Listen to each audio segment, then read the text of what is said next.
Right. Good evening, everyone, and welcome to Hand in Hand Academy for Social Entrepreneurship's seventh webinar, which will be around the topic of the future of farmer-producer organizations in India. And India being a predominantly agrarian economy, farmers and farmers organizations definitely form its backbone. So we found this session one that we really have to have given our work in the space, and we have extremely eminent panelists with us here today, and I'm very pleased to welcome them and introduce the panelists to you. We have Dr. Venkatesh Tagat, CGM NABARD retired. He has a PhD in soil and water management from the Indian Agricultural Research Institute in New Delhi. And he's worked as an agronomist in the Central Coffee Research Station in Chikmagalur, and later he was with the RBI. His experience with village communities comes from NABARD, where he's designed and implemented tribal development programs in several states. He's initiated capacity development of producer organizations and prepared the roadmap for promotion of FPOs in 2014. As a part of the knowledge series by NABARD, he's authored a paper on financing for FPOs that focuses on transforming agricultural lending, and it was published in 2016.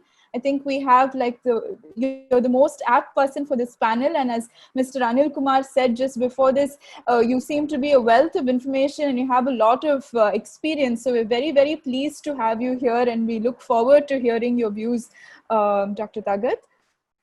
Thank Mr. you. Thank Anil you. Kumar, founder and CEO of Samunati, is a banker turned entrepreneur with over 27 years of experience with entities like Canara Bank and ICICI. His journey into rural and agricultural finance began in 2007 as founder trustee of IFMR Trust, where he was specifically involved in designing and deploying a local financial institution model called KGFS, the Kshetriya Gramin Financial Services. After the success of this model, he promoted Samunati, an agri-finance company with a special focus on smallholder farmers in 2014. The company has grown only strength to strength since then, and we eagerly await to hear the best practices and latest innovations from you, Mr. Anil. Thank you for your time. Professor Annapurna Nethi is an associate professor with Azim Premji University and has over 16 years of experience covering practice, research, and teaching in the areas of MSMEs, microfinance, financial inclusion, women's collectives, and informal livelihoods in India, Nepal, and Bangladesh. Her research interests include urban informal livelihoods, microfinance, producer companies, and other organizational forms in the development sector. She serves as an expert director on the board of an all-women dairy producer company and is a fellow of the Indian Institute of Management, Bangalore. She's co-authored recently a publication on FPOs, the past, present, and the future, and it was a very interesting read. So we thank you, Professor Nethi, for your time, and we look forward to your experiences and views on the topic. Our last panelist is Ms. Kusum Balsaraf, who's the General Manager of Mavim. She's been with the Mahila Arthik Vikas Mahamandal for nearly 2 decades under various capacities. She's managed several government schemes and international development programs and has supported the IFAD, UNFPA, World Bank, Water.org, and other organizations in their programs. Her expertise in grassroots institution building, microfinance, and livelihood promotion. Ms. Kusum holds a master's degree in social work from TIS, and we thank you for your presence here today and look forward to hearing your views on the topic. Our moderator is Mr. Krishnan, who is the CEO at Hand in Hand India. He has over 2 decades of experience in project management, marketing, and sales in FMCG and development sectors. He currently oversees education, health, natural resource management, and skill-related projects at Hand in Hand. And now I hand over the panel to him, and we're all really looking forward to it. Thank you. Thank you so much, Sahana. And so am I looking forward to an hour of interesting discussion with the very eminent panel. I'll just set the context a little bit more elaborately for the audience. The background is that the 85% of the country's farmlands today are cultivated by very small and marginal farmers, each with a land holding of probably not less than a couple of hectares. With such a small land holding and a very meager output, a small and marginal farmer cannot do all the typical things that normally one does to achieve a profit in one's business, which is like production cost control, process efficiency, operations at scale, and selling his or her produce at a right price at the right market. Access to finance also would be proving a problem for such a small and marginal farmer. And that's where a collectivization of the small and marginal farmers into some sort of a cooperative organization is now recognized as a viable and effective solution to establish a route for these farmers or producers to enhance the productivity and hence earn the right value for their produce. And the preferred form these days of a cooperative organization is a farmers producer organization at this point in time. While there are many forms of FPOs, as we might call them, for the purpose of today's discussion, I think we'll focus a little bit more on what we call the farmers producer companies, which are incorporated under the Companies Act. So that's the general background.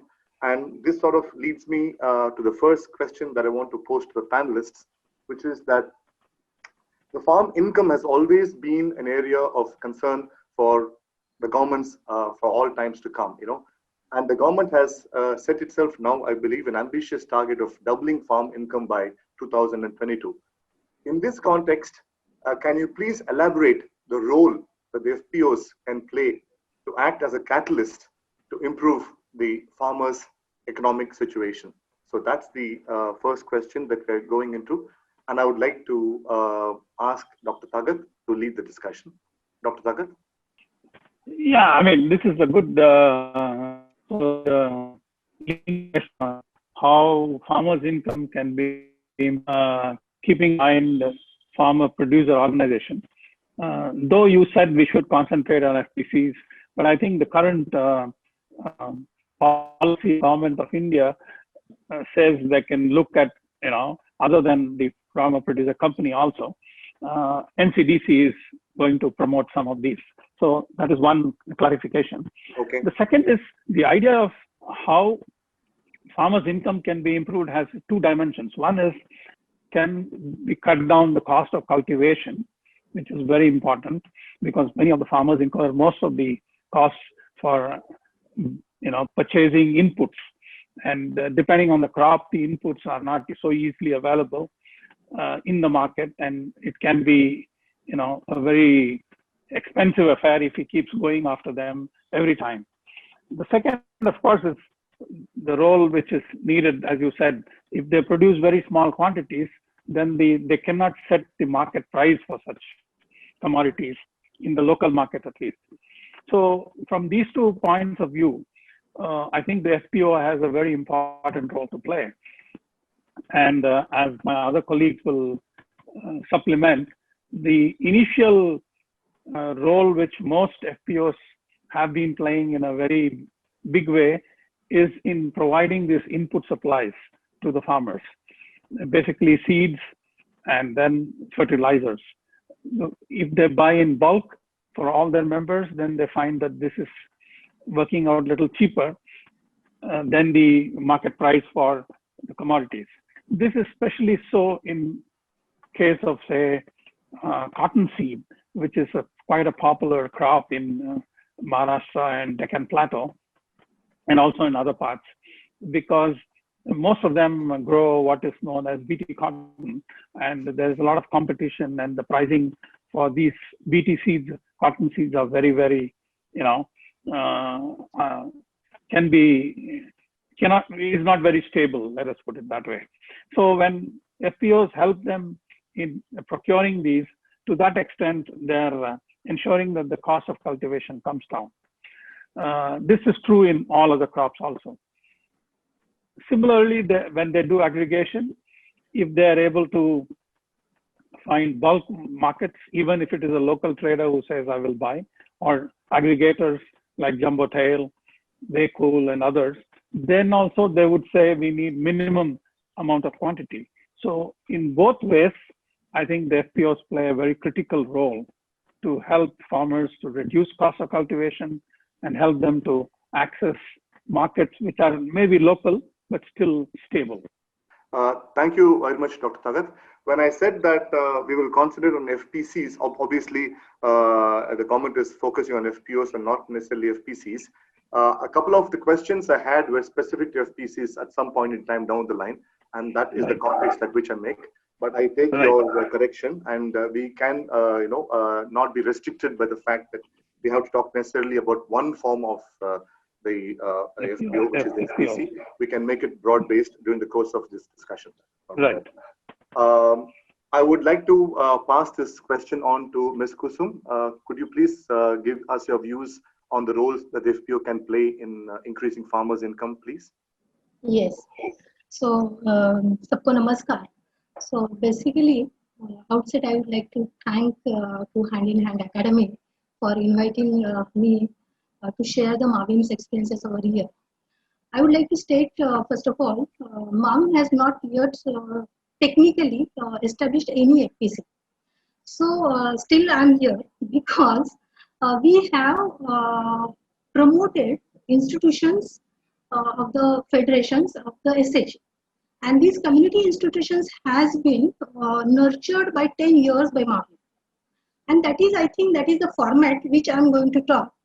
Though these are not registered under Cooperative or a Company Act, they are registered under Societies and Trust Act. But the role they are performing is absolutely catalyst to the, for their members and helping them to really come out of the poverty and helping them to, as Tagat sir was saying, there are the issues because it is a small holding, because they don't have the risk taking behavior. They cannot hold on for the pricing to increase, and therefore they need the support, and that sort of support are provided by the CMRC. The CMRCs are the community managed resource centers. It is a SAG federations, what we thought about 10 years back. Under Tejaswini program, it is supported by IFAD. What we thought, unless and until, if you are really promoting any institution, you first have to have those lots of processes, invest into them, so that people understand what format it is, what is my role in that particular format. And therefore, that point of time we thought the Cooperative Act or going to the Company Act would be a little stringent for the community people who are not much literate, and therefore it will give them fear.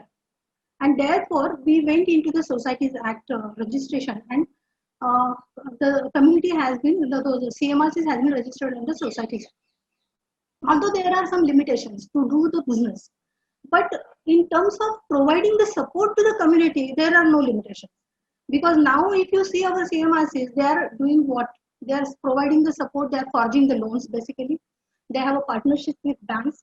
As we say, the way it has been growing, we are talking in 90s, we were talking about SAG as an institution.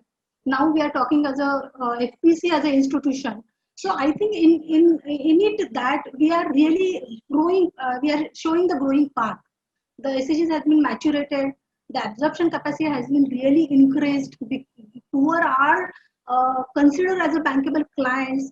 In our case, Marvin has a 16 lakhs families where we are catering through the CMRCs, and there are 361 CMRCs. So 361 institutions who are catering 16 lakhs families. And these CMRCs are having a partnership with a variety of banks. It is a private sector bank, it is the nationalized banks. ICICI is the biggest partner of Marvin. And they are partner with the CMRC. And CMRCs are ensuring the disbursement, processing the loans, and even they're helping them bank as a for repayment also. So this is the role which CMRCs are doing. In last 10 years, they have disbursed around 3,387 crores loans at the rate, and repayment has been ensured almost 98%. 2% is not a default. 2% is an irregular repayment. And if you see the default is 0.05%. So this is the service which CMRC is providing. So it is a scale. I mean, and private banks are with us because not they are doing some welfare work. Actually, they are there because they see the business over there. So if any banks is private sector bank is seeing the business, I think we are on the right direction. As community is here, and we would really would like to go with community also in future course of time, because there are so many limitations with this format again. Because now we are talking about the supply chain development, and supply chain development needs a different sort of banking tools and product, which is there is a lack of this type of products in the market. And nationalized bank or private sector bank, they have not really grown up with that sort of product, and therefore we would like to. So I was talking about, basically I wanted to say if the CMRCs are providing the bank link, the finance to the this thing, as the survey is saying input, how to reduce the input cost. They are running the Krushi Seva Kendra, providing the advisories, providing convergence to the, they are ensuring the last mile delivery from the government. In last 5 years, we have the, we means what I'm saying, it is a CMRC, because we are just played the role of facilitator. The CMRC had did the convergence of 250 crores, 54 crores rupees conversion. It's a tool, it is a technology towards the people, and they are really linking with the market players.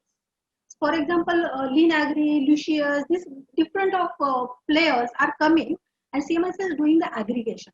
So all these things, but we came to know, though we are partially doing the activities, it is if you are not part of end-to-end supply chain, and CMS doesn't perform the role end-to-end, uh, uh, giving a right price to the farmers becomes difficult. And therefore, now we would like to go into the format of FPC, where we can avail this, can provide these facilities to poor.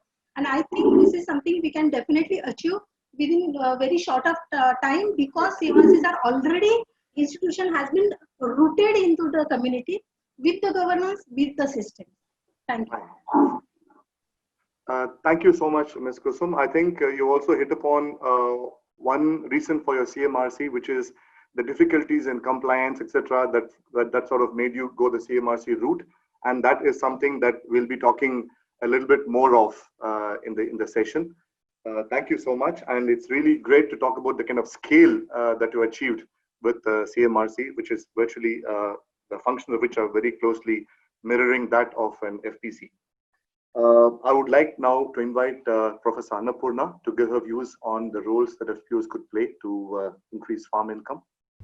So when we are talking about generating higher incomes for farmers, nearly 85% of whom are small and marginal, and many of them are indebted, which means the returns from agriculture are less than their expenses, and they continue to be indebted.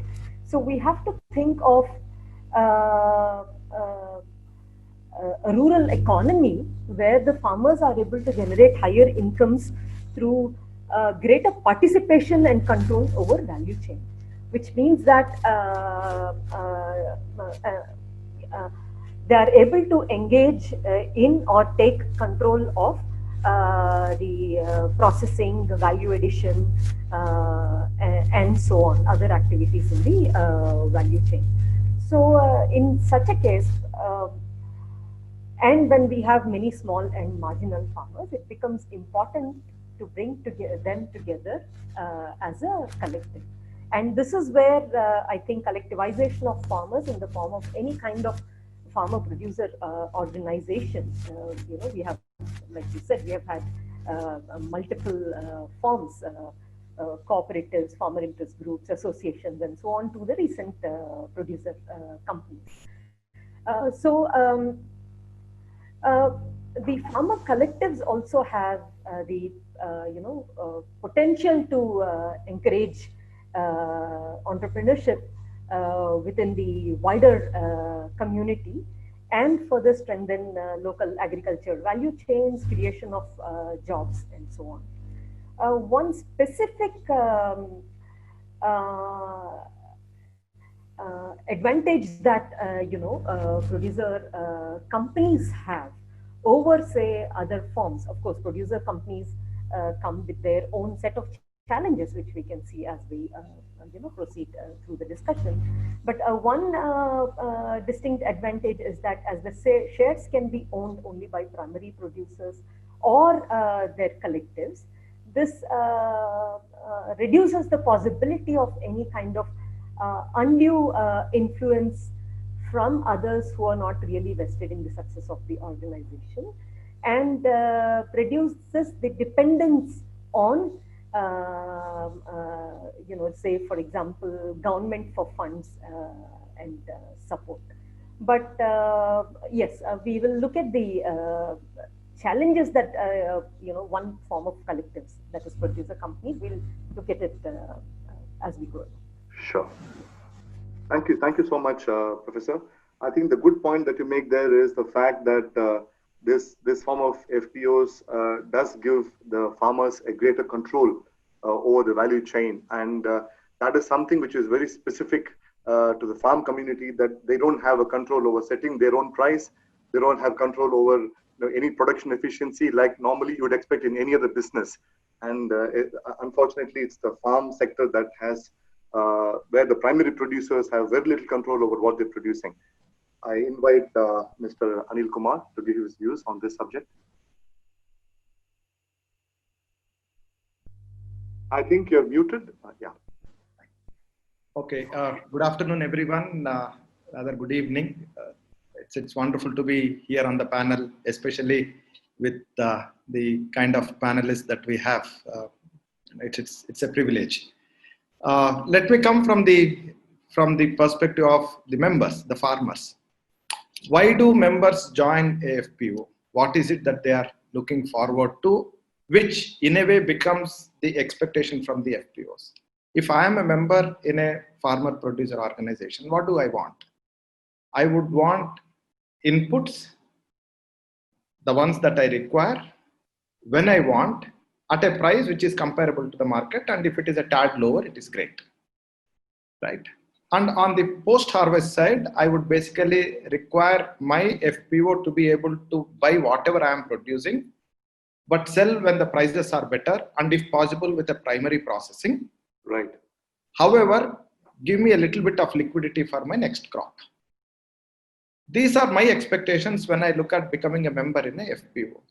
And if that happens, is when your question, Mr. Krishnan, on my income will go up, because there is an aggregated demand.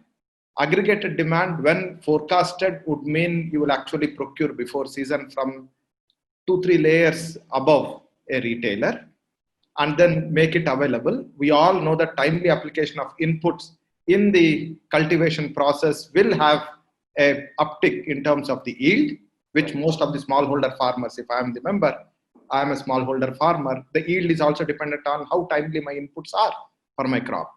And then soon after harvest, we all know that prices are the lowest soon after harvest. Can we postpone the sale of my produce?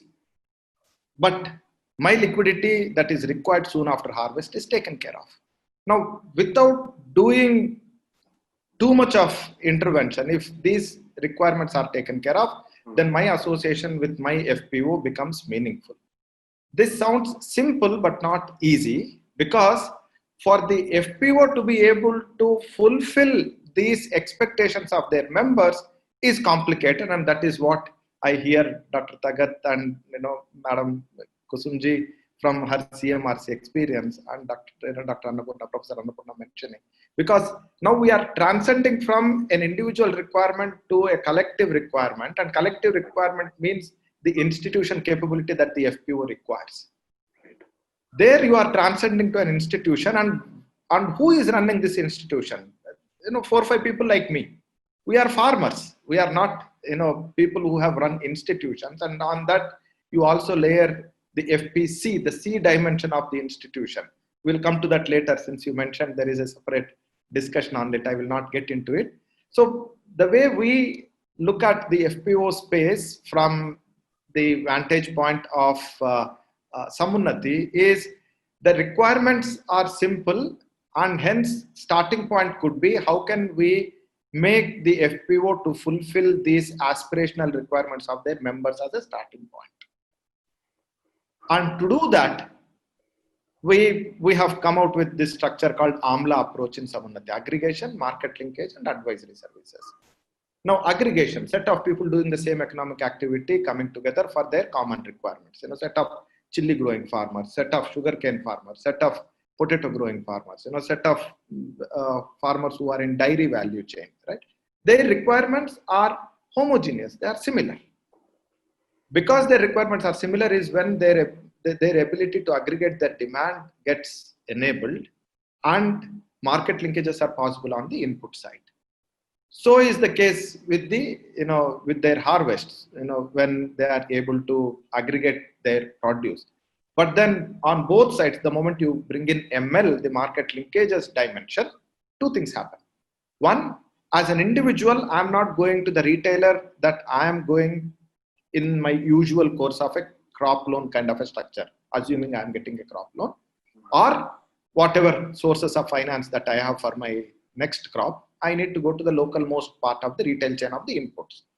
There, I might have developed a good track record and social capital and hence have the ability to get the inputs on credit. But the moment the demand gets aggregated, that kind of a quantity may not be, I'm not saying not always, but may not be the quantity that the local retailer would want to sell because it requires his own working capital to be invested to get that kind of a stock in the shop. And hence, the FPO may have to transcend one or two levels beyond the local retailer. The moment you go beyond the local retailer, your social capital is gone. Right. Now you have to put cash on the table because they don't know who you are. And you need to establish your track record, which takes time. But for your immediate requirement, the set of farmers who have now come as a FPO would have to access the working capital. And that is where the requirement for the working capital comes into picture as soon as you get into market linkages. Now, market linkages is the very purpose why aggregation has happened in any case. Same is on the demand side. I require money immediately as the member of the FPO, but I know my FPO does not have money. They will have to depend on when they get paid by the collective buyer. But then if I go to a local Aditya, he would pay me money immediately. So where do I go? I go to a place where I get my immediate requirement. If there is a way in which the procurement gets enabled for the FPO in cash is when I can straight away go and be able to sell, and hence this requirements comes in. So for us, financial services is more to enable the market linkages. It is more a means, not an end. For this financial services as service to be given by the FPO to their members, the FPO needs to have institution capacity. And that is where the last A of AMLA approach comes into picture, the advisory services. The moment we get into advisory services, there are two dimensions to the advisory services. Dimension number one is outward looking, market facing. What do I buy? Where do I buy from? Which inputs are better? Whom do I sell to? What is their requirement? Market facing. But in order to respond to the market requirement, you need to have the capacity as an institution to do that. So the second dimension of advisory services is my own institutional capability in terms of accounting processes, technology, ERP solution, audit process, compliance requirements, my member engagement, the quality of team that I build, so on and so forth. Maybe when we come to the FPCs and others, we talk about it. But suffice it to say that for the FPO to be able to provide the services that are expected from the members, the FPO needs to have the institution capability. The better the institution capability, the larger would be the scale at which these services are provided. And the reverse is also true. When the FPO is weak, is where they would find it difficult to provide these services. So if you see the causal factor from a strategy perspective, it looks very simple, but it's not easy because you are looking at making people who are otherwise comfortable doing the farming to get into running an organization in addition to doing their farm. So I stop here and perhaps get in the later part of the conversations. Sure. Thank you so much, Mr. Anil. I think you beautifully enunciated the difficulties that come about when one transcends from an individual expectation and a need, and the same individual expectation and the need to be fulfilled for an institution where all the parameters get multiplied and therefore get more complicated. So what is an individual simple problem becomes a more complicated institutional problem. I think that's the essence of and how do we still make it simple and how do we solve that is what we are looking at. I think the kind of things that we talked about beautifully segues into the next point of discussion that we can enter into, which is I think what all the panelists have been saying so far is that the FPOs are for farmers and they are run for farmers, right? So, but the popular saying goes that, and as I said to Dr. Thagat earlier, we are talking about one particular form, which is the FPC, which is that as they're incorporated under the Companies Act, the same rules possibly that might apply to Reliance or to a typical multinational organization on compliance applies to the FPCs also as well. And the penalties for non-compliance in some cases appear to be, shall I say, reasonably severe. So the farmers are there, the farmers are the board of directors. Of course, there is a poppy, there is everybody trying to handhold the FPO. But how does an FPO navigate this complex area? I'm not talking about just the management and governance, the overall network. I mean, the overall credit access, compliance to all these multifarious laws. So how does this FPO or FPC, or what was in the mind of the people when they designed this, that they should be able to navigate such a complex path? And for this, I invite Professor Annapurna to lead this discussion first. Our study, we have seen and identified this as one of the key gaps where FPOs and in particular our study was focused on FPCs. They need to be strengthened. Like you rightly pointed out, FPCs, the compliance requirements for FPCs are much more than the compliance requirements of any other kind of producer collectives. And we should understand one thing here. So we have the farmers or the primary producers, their role being that of producers. They're also seen as suppliers to the FPC. They're also, in some cases, the consumer. They're also obviously the owner, and also in many cases, okay, they're also part of the board, right? And also managers, right, in the producer companies. So, and if do we expect that all small and marginal farmers in the country, or how many ever are part of the producer companies, are able to navigate through these roles? Probably it is definitely difficult, as our experience definitely shows. So one thing is to have very good resource institutions who can handhold and help the producer companies navigate through these challenges, the compliance requirements. So there are, I think, I mean, considering that many NGOs in the country are also now promoting producer companies, and they do an excellent job. They are already connected with the communities. They have decades of experience with the communities. So mobilizing and, bringing together in the form of a producer company is something that they have very successfully and, very well done. But the responsibility of the NGO doesn't end there.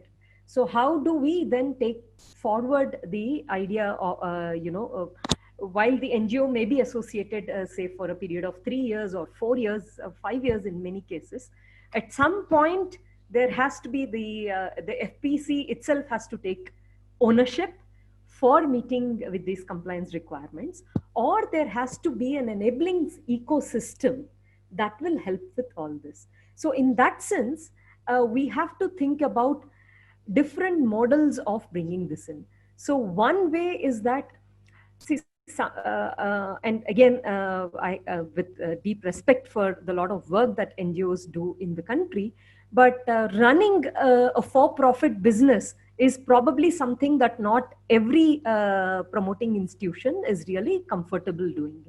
It's a learning process for them as well, right?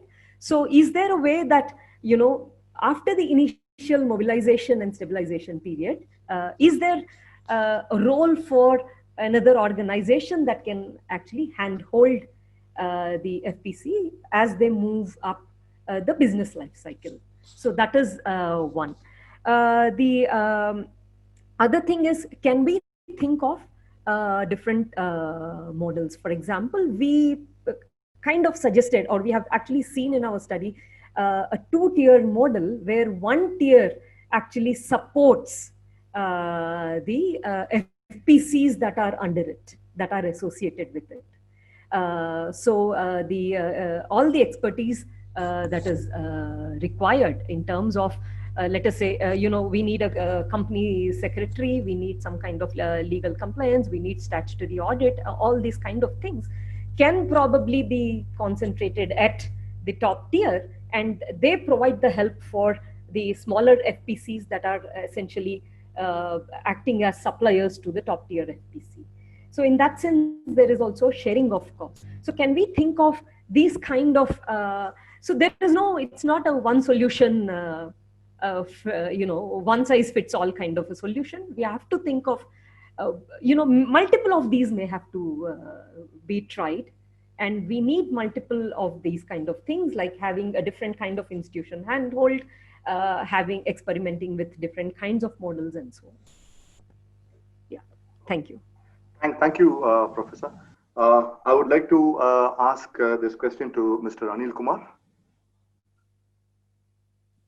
So I completely resonate with Professor Annapurna, where entities that are designed for mobilization might not be the entities that are capable of handling the compliance as well. And we also see a couple of items on the chat box on similar lines, including the number of compliances. But if I just step back for a very short period, the objective of bringing about these entities under a Companies Act is from the dimension of governance, shedding away or moving away from the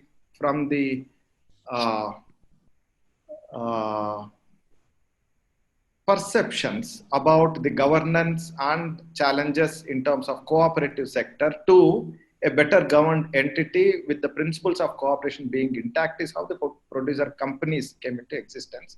But then a company, by just calling a collective a company, cannot have the capability to have all the compliances of the company. And I'm sure with 10,000 FPCs that are being planned, given how progressive we are looking at some of these steps that the policymakers are taking, it is a matter of time before we have much more simplified versions of what FPC should be doing. But if we can talk from today's perspective, who requires this compliance?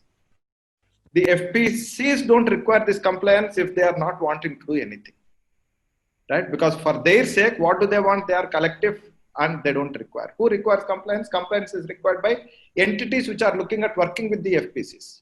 Entities like Samunati require compliances. Entities that the FPC would want to borrow from a bank or would want to go and apply for a grant, or entities which are looking at working with the FPCs are the ones which require the FPC to be compliant for their requirement, and because that manifests into a better governance. So our own view on this, Mr. Krishnan, is rather than expecting the FPC to comply, can we work with the FPC to keep them compliant? Okay. Right. And invest in their ability to be compliant. Why? Because when your customer is compliant is when your quality of operations get reflected. Why? Because you are working with an entity that complies with all the laws, and hence your own portfolio grows, your own customer base grows. So we at Samunati indeed are working and looking at bringing in a structure in which all the compliances, whether it is secretarial or on the audit dimension, for our FPOs are indeed taken care of by us as part of our engagement, because our FPO being stronger in a way is a risk mitigation tool for me. Right. It is a symbiotic relationship, where when they are compliant is when I am compliant. So we might as well look at investing in these building blocks in the initial days, rather than lamenting on the fact that these are onerous. They are onerous, but then we have to start somewhere. We have started from moving away from a non-company structure to a company structure, giving a perception of a good governance, but then that is a starting point. Sure. Right. Sure. Thanks, Mr. Anil. I think we are taking a little bit more time, so we can just possibly be a little bit briefer as we go along. I would pose this question to Ms. Kusum in terms of compliance. We want to cover a little bit, 2 or 3 other questions also as well. So, Ms. Kusum, could you please elaborate on this in terms of compliance? Actually, I think the hybrid models of FPC may be really promoted. This is what we believe. As I know, the compliances are very stringent, but company like Mavi, we are taking the support of the company secretary. So as Madam Annapurna was saying, it is very much possible to have the resource handholding support from the resource organization. Way back 2 decades back, if we would have saying कि SAG का एक federation होगा and that those federations will really do the act as a civil society organizations, nobody was believing. Now we can say the 361 CMRCs are sustainable entity and which is acting as a service provider. So it could possible because we have invested in their capabilities. And I think when we are talking about the FPC, without capital and without capability, it's like an empty envelope. Nothing will be inside. The structures will be there, but soul would not be there. So this is something we have to really invest. The government, the state, it is a state responsibility to really invest into the capabilities, but it is possible, it is doable. In the chart, somebody was saying it is just not cup of tea of the organizations and farmers to really do that. But we have some examples. The hybrid model which I was talking, for example, Rangasutra, 5% is the individual investor are there, 95% of the producers in that. And we need not to say that every time these people's intentions are bad. This is what I learned from the day before yesterday. I was talking to having a chat with Mr. Vijay Mahajan, and he said that you people are think very ideologically. So you should think about it practically. And I really appreciate that word from him. And I really think this is something we have to really adopt into this format. And it is doable, but definitely we need to do the hand holding for decades, but we should really invest into it. Okay. Thank you, Ms. Kusum. And I would invite Dr. Thagat to give his views on this subject. Yeah, I mean, I don't have much to add to what all of the others have said, and Mr. Anil, of course, has said the critical point. See, the idea is that there are people who are interested in what the farmers produce or the FPOs produce. So they are the ones who will be very, very interested in ensuring that they meet the compliances of the laws of the land, as you said. So it doesn't matter whether they are registered as cooperative or a societies act or a trust, all of them have to meet legal requirement, right? So I know, for example, a buyer here nearby who says, look, if these guys don't have GST or they have not paid the GST dues, I will ensure that they pay the GST dues, then only I will buy cotton from them. I mean, this is cotton, for example. So the point is, all the people who are interested in what these guys produce will ensure that these covenants are met, because it is in their interest. They cannot go around, for example, this company wants some GST benefit. If that is not done, then they will not get the benefit. No, if it's a commercial entity. So even the procurement, what I'm saying. So I fully endorse that. And I think the ecosystem is just starting up. I'm very sure that there will be more of these available to FPO and FPCs in time to come. Thanks. Thank you so much for your contribution. We move to the next critical area of FPO management, which is the viability. What are the key elements in your view that contribute to an FPO being viable, and what sort of models work well in terms of making the FPO viable? And in this, I would, in the interests of time, I would address this question primarily to Dr. Thagat and to Anil Kumar, and I would request Dr. Thagat to go first in terms of what are the critical elements of FPO viability and what sort of models are there, if at all there are some models which contribute to FPO viability. Dr. Dagat? Yeah. So I think all the points which were made earlier actually, show you a direction in which way the FPOs can be viable, because we on one hand said they will do a lot of input business, so that is the starting point for most people. And then we said, as Anil was also emphasizing, about how the procurement happens and access to market linkage. So these two are the two critical ways of ensuring that the FPOs have some viability when they go off.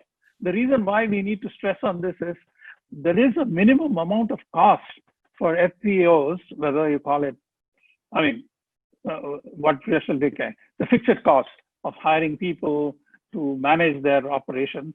To meet that, at least they need to make some amount of money. So how do they make this? Unless they have a minimum amount of turnover, they will not be able to meet these requirements. So the idea is, if more and more members participate in FPO activities, then only they'll be viable. Currently, the Azim Premji study and also NABARD study and SFAC study show it's very low, sometimes even below 50%. So unless this improves, that means all members participate in the business activities of the FPO, the viability is always questionable. The second part is, of course, how do we build value to the whole exercise? And that would make it also viable. So certain commodities, this is much easier, like in dairy cooperatives.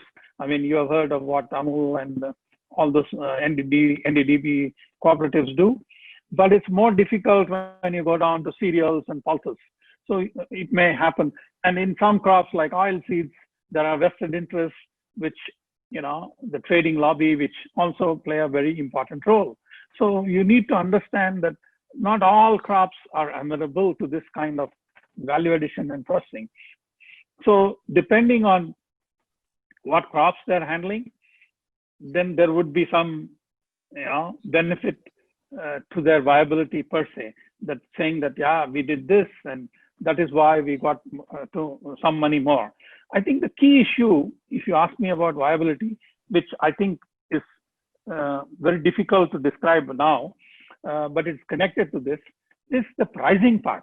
What we have found in the field is the FPOs, which are managed by farmers, as we have said, do not have any methodology to price how to procure from their member farmers, which can be then sold to the bulk aggregators or bulk buyers. This pricing itself is a dicey thing because it happens over a period of time. If you go to some of the multi-state cooperatives promoted by CCD in Anantapur, which deal with groundnut, this is typical. You'll find that those who came in early will get a lesser price, those who came in late will get a better price. So this is also one very gray area which I think they need to understand how to do this. Depending on the crop, it will keep, if there is more violent changes, like it happens in onion or tomato, then the problems become more complicated for the FPO to handle. Okay. Thank you, Dr. Dagat. I request Mr. Anil to give his views on FPO viability.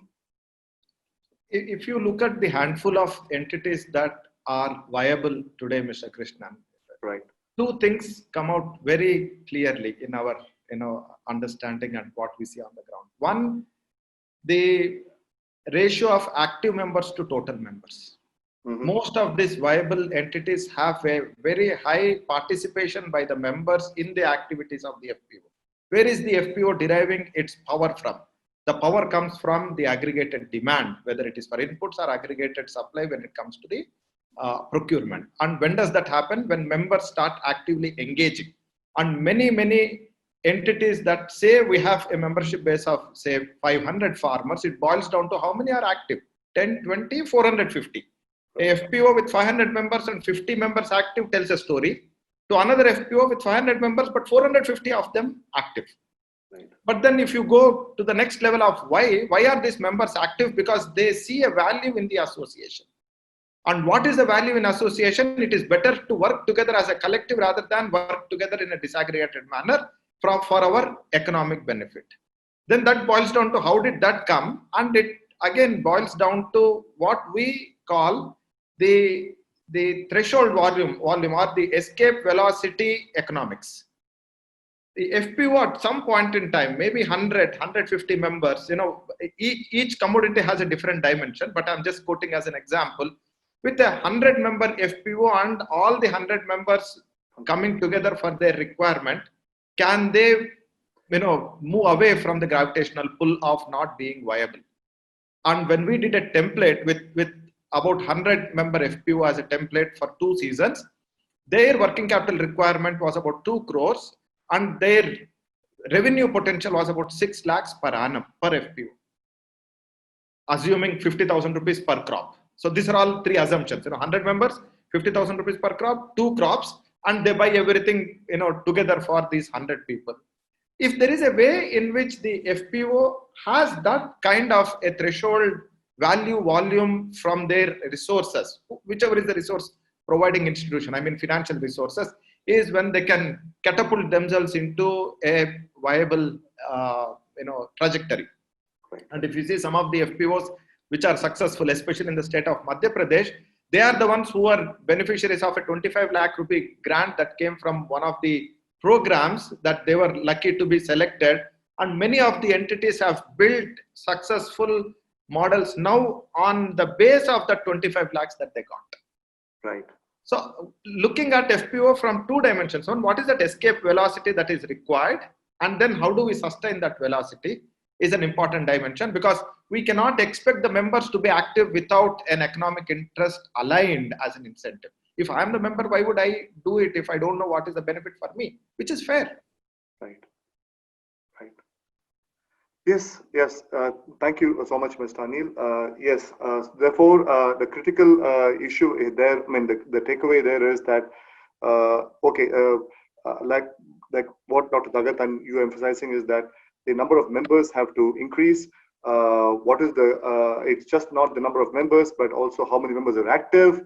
And for the members to be active, what is the kind of quality of interaction that they have with the FPO, right? And that should make sense for them to be transacting frequently with the FPO, that they are able to achieve the so-called the escape velocity that you're talking about. Moving on to the next area of discussion is, women hand in hand works very closely with women. Hand in hand's mission is to work very closely with women for their social and economic empowerment. In this context, one area that definitely our audience or our participants would like to know about is, what is the role of women in these FPOs and how their participation can be enhanced. So that is something that's of a key interest to us. And in this, I would request, I'm going to throw this question to Professor Annapurna and to Ms. Kusum, and I would like Professor Annapurna to lead this particular discussion. Thank you, Krishnanji. Just to give a very quick idea of the landscape here. So out of the nearly 7,000 producer companies, there are probably around 180 to 190 which have women only as shareholders and members. So it is roughly around 3% of the total producer companies in the country that are women-only PCs. Of course, there are other producer companies which have mixed shareholding, both women and men, but the data on that is not available. Except that NABARD says that in all the FPOs that they have promoted, 32% of members are women, which is very encouraging. Now, coming to, in India, over the last 3 decades, many interventions have focused on women, in forming women's collectives, particularly self-help groups, and also training them on multiple aspects of, say, financial literacy or strengthening collective responsibility among the SHG members, and so on, right? And also some training on business skills, promoting businesses and so on. So obviously when the Producer Companies Act came into picture, the logical step for the NGOs, many of whom worked as resource institutions for promotion of producer companies, was to actually build on these women's collectives and self-help groups. So we have seen that many of these women-owned producer companies have their origin either in self-help groups or women's cooperatives. So, but one word of caution here is that many of the self-help groups actually remained as savings and credit groups and not really transitioned into a strong, business enterprise, or actually started any entrepreneurial activity. Or even if they started any entrepreneurial activity, it was at an individual level, and each SHG member had probably had her own small enterprise. So among 15 SHG members, there could be multiple kind of enterprise entrepreneurial activities that the women are undertaking. Now the problem is then, so when we form producer companies out of these collectives, then how do we find a common business activity so that we, we can scale up? So that is one challenge. Other challenge is also is related to governance. So when we form an organization, say out of an already existing SHGs, so sometimes what happens is that there are some kind of governance challenges. For example, in terms of let us say there is a potential or a possibility of related party transactions with, say, sister SHG federations. So this could sometimes put both the organizations, say SHG Federation as well as the producer company, at risk. And sometimes the board members are not really aware of the responsibilities and resulting liabilities. So while there is actually a foundation already in the country in terms of women's collectives to take this, to build this into producer companies, there are some associated challenges that we need to think about. The first one, again, just to summarize, is that of, what is going to be the key activity of the producer company. So if it is just going to be, just because we already have an SHG architecture and we want to form an FPO because the FPO policy is there, and then so many producer companies are getting into activities, something like, say, making and selling vermicompost. So if that is the starting point, that is fine. But then we have to recognize that producer companies are, in end of the day, business entities, which means that they need a strong, underlying business activity. They need a business plan, right? We talked about, Dr. Tagat and Anilji talked about the viability of the FPCs. So all this is required. So it is not just enough that we form FPC. It is not just the number that is important, but also the looking at FPC as a business, be it of women members or men or mixed producer companies. Yeah. Thank you so much, Professor Annapurna. Ms. Kusum, your views on this, please. Yes, actually, I'm completely agreeing with Madam Annapurna. I would like to bring another dimension to it. The fact is that their presence in the FPC place is very, very minimal. In fact, their presence in post-harvest places is very minimal. So it is not question, I mean, there is no question they will be part of the FPC also. If you really want the vibrant FPOs or FPCs, then they should be the member-owned institutions. And how many women own the land? That is the question we have to ask. Not even 18% women are owning the land. So they are not considered as a farmer itself. So membership of women into the FPO is also one of that issue we have to raise. And unless and until we have to have create the enabling environment for them to be a part of it. So development sector has to really to need to work on it.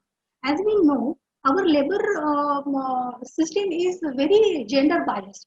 Wherever women, things are done as a service, we will absolutely find there is a women, and the returns of the service is where is money and resources. There we will find the man.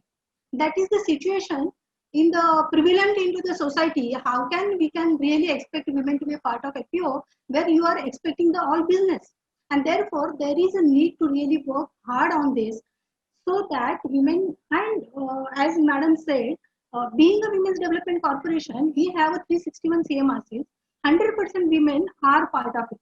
When we started the institutions, that time they were not understanding the quorum meetings and how to run the business, what is the business plans, how to achieve it.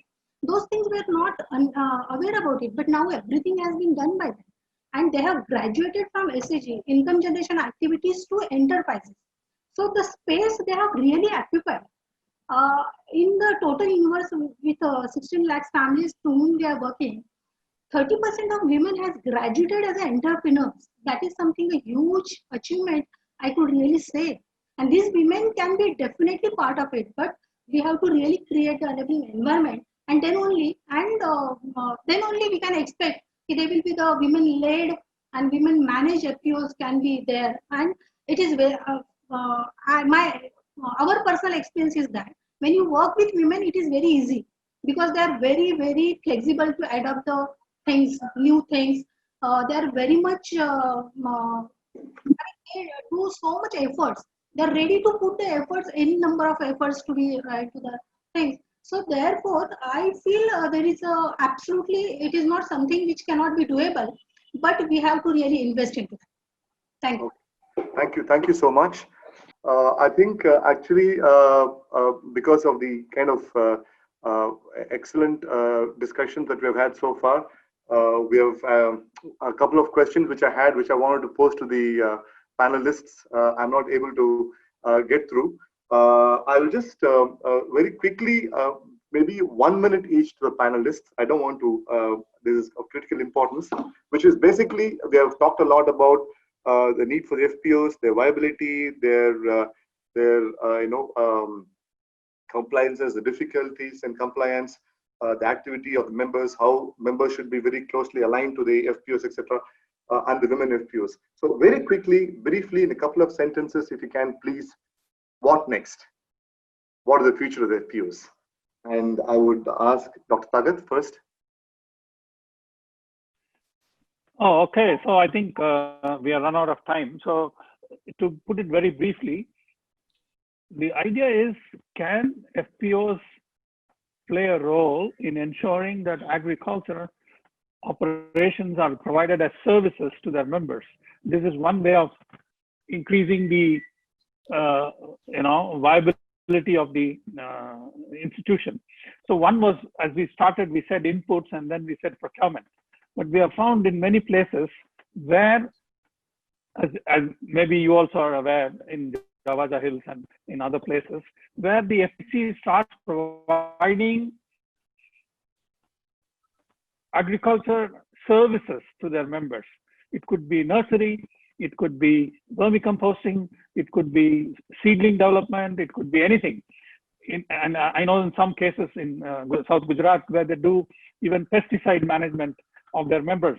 The idea is, if you want to propagate a particular technology, as their technologies will start coming in, can we provide these as a service, then it's much more easier to adopt by a larger number of their members.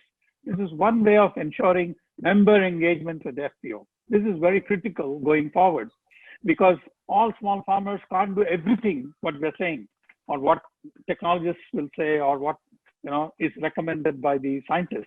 But if we can bring in this method of providing these as services, and there are a lot of rural youth who may not be interested in agriculture per se, but would be interested in agriculture services and enterprises. So I think this is one way of one way forward for this, basically. I don't want to say about other things. I think my other panel colleagues will say, yeah. Thank you, Dr. Thakkar. Thank you so much. Professor Annapurna?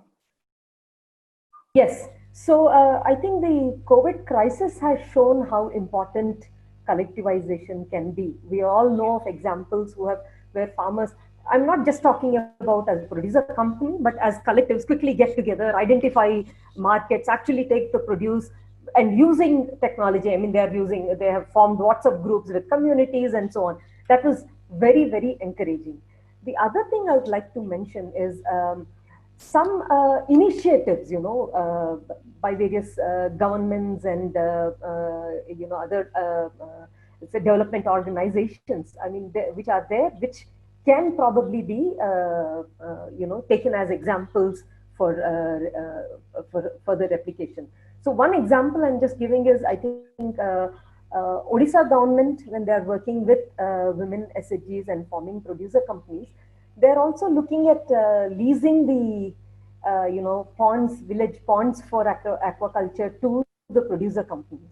Or one more is the millet cafes that they are helping the women SHG members establish, so that all the processed millet cookies and so on. So there is some kind of help that is being provided, and this definitely is required in the initial years. But for how long and who will provide all this, that is something that has to be seen. I mean, nothing comes for free, obviously, and more so when it is in a form of a for-profit, when it is in a for-profit legal form, right? So I think we should see that. Yeah. Thank you, Professor Annapurna. Ms. Kusum, what next? One single thing I would say, the FPOs have very good future, but because we know the farmers are unorganized, and I see FPOs as an organized strength for the farmers. And if it is not led as a crowd and they become as an organized thing, organized institutions, so definitely they will have a say into the policy decisions. They will attract the political weight. They will be able to influence the import market, and they will be a part of the post-harvest things. So therefore, there is a need to have make these FPOs very cohesive entities, so that they can really influence the future of farming. And I would really think the youth should attract to this sector, and for that, technology is one of the attraction for them. Wherever our experiences says, if there is technical these things, tools are there, youth are using the technology and coming towards the farming. So we should really look at farming as a business, and youth should be attracted to that. And FPO is a format where youth can be attracted, and that is something I feel this is something we give a good future to the FPOs. Thank you so much, Ms. Kusum. And Mr. Anil, you have the last word on the future. I would say next few years would be the years to reckon with for the FPOs. All the essential ingredients are positively disposed for them to succeed.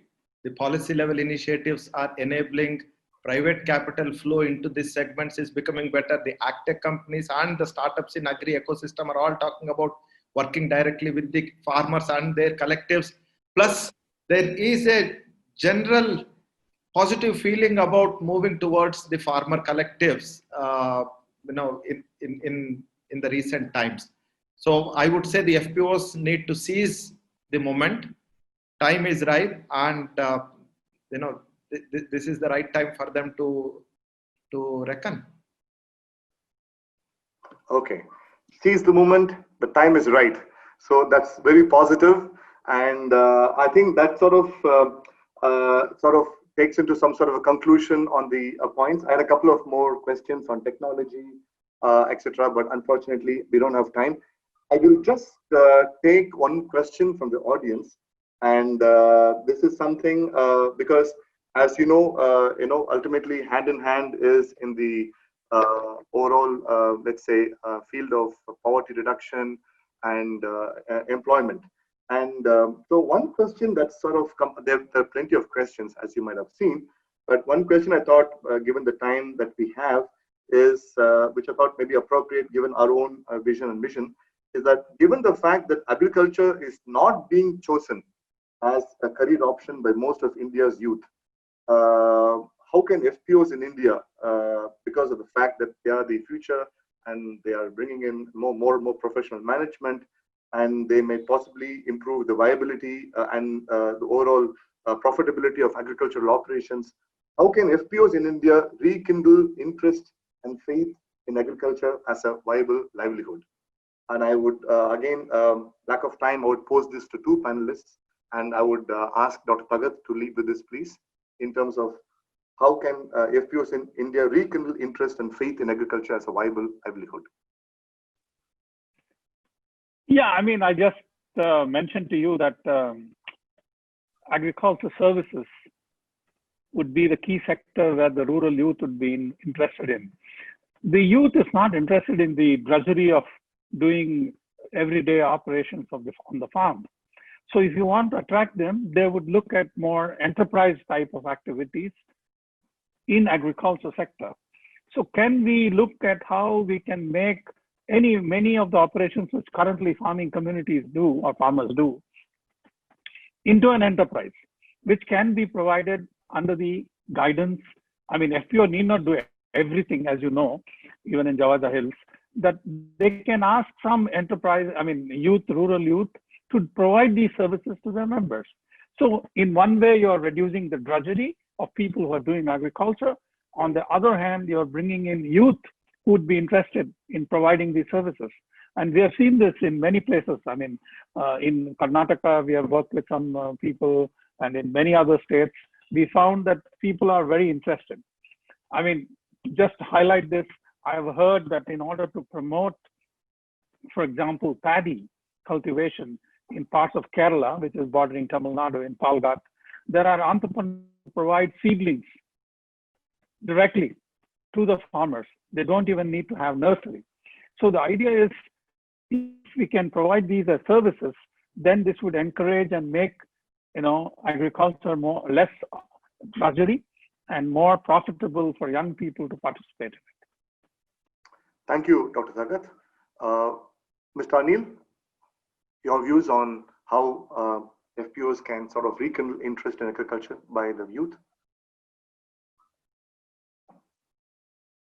I think you need to. Yeah. Very interestingly, that was a question in our Q&A chat box also. In my view, whatever little that I have seen in these FPOs in the last 5 years, the nature of activity is what makes the youth take pride. And if they come with the ability to handle technology and technology-enabled operations in the FPO, then their self-esteem gets, enabled.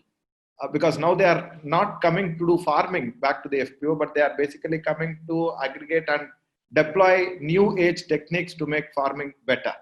I'm very futuristically looking at if there is, disaggregated small farm equipment that use technology and computers, like, drone technology. You don't expect a, elderly farmer to be using a drone to be able to manage the crop, but give that gadget, which is affordable perhaps, to a youngster, it will become a new dimension. Hopefully, some of these agtech companies might trigger that interest. And we are also seeing some of the professionals getting into farming, especially in the peripheries of the urban areas, not in the hinterlands, but then, there is that activity happening. Economics. And economics. Thank you so much. Thank you, everybody, for your wonderful participation. It's been an enlightening session on an extremely important topic, not only for us here in Hand in Hand India, but I dare say for the country also as well. Thank you so much for your participation once more. And I hand you over to Sahana. I think that was an extremely enriching 1 hour and 15 minutes. We've had a very active discussion on the Q&A also on the side, with our panelists responding to the questions in a very active chat box, consistent, almost 180 people attending for close to an hour. So I once again thank all of you for bringing your rich views to the table. This is something we will all listen to again after and reflect on and learn from. And we thank you again for your time. And thanks, Mr. Krishnan, for moderating the session. Thank you. My pleasure. Thank you. Thank you so much. Thank you. Thanks a Thank lot. you very much. Thank you. Thank you.